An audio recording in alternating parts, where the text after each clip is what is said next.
Hi ಸ್ನೇಹಿತರ ಎಲ್ಲರಿಗೂ ನಮಸ್ಕಾರ. ಇಂಡಿಯಾ ವರ್ಸಸ್ ಇಂಗ್ಲೆಂಡ್ ಮೊದಲ ಟಿ20 ಪಂದ್ಯದಲ್ಲಿ ಟೀಮ್ ಇಂಡಿಯಾ ಭರ್ಜರಿ ಗೆಲುವು ಸಾಧಿಸಿತ್ತು.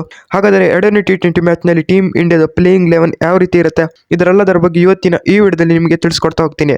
ಅದಕ್ಕಿಂತಲೂ ಮುಂಚಿತವಾಗಿ ಯಾರೆಲ್ಲ ಚಾನಲ್ಗೆ ಸಬ್ಸ್ಕ್ರೈಬ್ ಮಾಡ್ಕೊಂಡಿಲ್ಲ, ಈ ಕೂಡಲೇ ಚಾನಲ್ಗೆ ಒಂದು ಸಬ್ಸ್ಕ್ರೈಬ್ ಮಾಡ್ಕೊಳ್ಳಿ ಹಾಗೂ ವಿಡಿಯೋಗೆ ಒಂದು ಲೈಕ್ನ ಮಾಡಿ. ಎರಡನೇ ಟಿ20 ಪಂದ್ಯಕ್ಕಾಗಿ ಟೀಮ್ ಇಂಡಿಯಾದ ಪ್ಲೇಯಿಂಗ್ 11 ಈ ರೀತಿ ಇದೆ ನೋಡಿ. ಆದರೆ ಇದರಲ್ಲಿ ಒಂದು ಬದಲಾವಣೆ ಇದೆ. ಓಪನರ್ ಆಗಿ ಸಂಜು ಸ್ಯಾಮ್ಸನ್, ಅಭಿಷೇಕ್ ಶರ್ಮಾ ಆಬ್ವಿಯಸ್ಲಿ ಇದ್ದೇ ಇರ್ತಾರೆ ಹಾಗೂ ಸೂರ್ಯಕುಮಾರ್ ಯಾದವ್ ಆಬ್ವಿಯಸ್ಲಿ ಇದ್ದೇ ಇರ್ತಾರೆ. ಆಲ್ಸೋ ಕ್ಯಾಪ್ಟನ್ ಕೂಡ ಹೌದು. ತಿಲಕ್ ವರ್ಮಾ ಅವರು ಕೂಡ ಇರ್ತಾರೆ. ಹಾರ್ದಿಕ್ ಪಾಂಡ್ಯ ಅವರು ಕೂಡ ಇರ್ತಾರೆ. ಇನ್ನು ರಿಂಕು ಸಿಂಗ್ ಅವರು ಕೂಡ ಇರ್ತಾರೆ. ನಿತೀಶ್ ಕುಮಾರ್ ರೆಡ್ಡಿ ಅವರು ಕೂಡ ಇರ್ತಾರೆ, ಕ್ರೇಜಿ ಅಂತಾನೆ ಹೇಳ್ಬೋದು.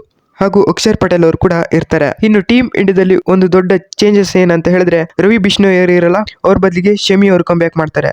ಅವರು ಕೂಡ 2-3 ವರ್ಷದಿಂದ ಟಿ20 ಫಾರ್ಮೆಟ್ಗೆ ಕಂಬ್ಯಾಕ್ ಮಾಡಿರಲಿಲ್ಲ. ಈಗ ಆಬ್ವಿಯಸ್ಲಿ ಕಂಬ್ಯಾಕ್ ಮಾಡೇ ಮಾಡ್ತಾರೆ. ಎರಡನೇ ಟಿ20 ಪಂದ್ಯಕ್ಕಾಗಿ ಆಬ್ವಿಯಸ್ಲಿ ಶಮಿ ಅವರು ಇದ್ದೇ ಇರ್ತಾರೆ.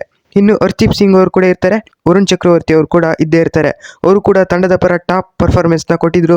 ಮೊದಲ ಟಿ20 ಪಂದ್ಯದಲ್ಲಿ ಸಖತ್ತಾಗಿ ಬೌಲಿಂಗ್ ಮಾಡಿದ್ರು, ಮಾತ್ರ ಅವರು ಇದ್ದೇ ಇರ್ತಾರೆ.